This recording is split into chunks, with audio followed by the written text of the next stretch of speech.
যাই হোক, নতুন সরকার গঠিত হলো, দোয়া করি তাদের জন্য।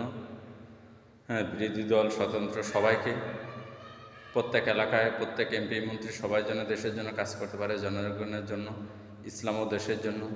সবার আগে ইসলাম, এরপরে দেশ। হ্যাঁ, এই অগ্রসর নিয়ে সামনে সব মন্ত্রী এমপি যেতে চলতে পারে, দোয়া করি। এবং দলমত নির্বিশেষে হ্যাঁ, কোনো ভেদাভেদ রাখবেন না আশা করি।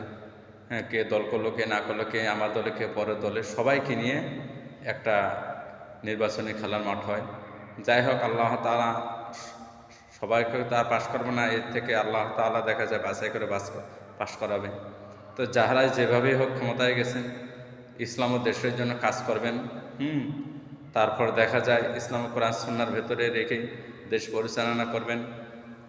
রাজনীতি, প্রতিহিংসা, নিন্দা, মানুষের উপর জুলুম, অত্যাচার এগুলো বাদ দিয়ে প্রত্যেকে নিয়ে মিলেমিশে দেশ পরিচালনা করা তৌফিক দান করুক।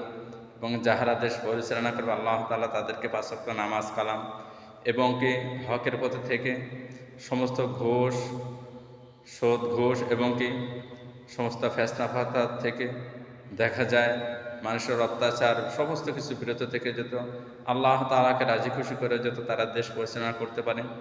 লোভের বা পাপামিতে আমরা লোভের দিকে না গিয়ে যত তাহারা দেশের সাথে যতদিন ক্ষমতায় থাকবে সঠিক পন্থায় কাজ করা তৌফিক দান করে।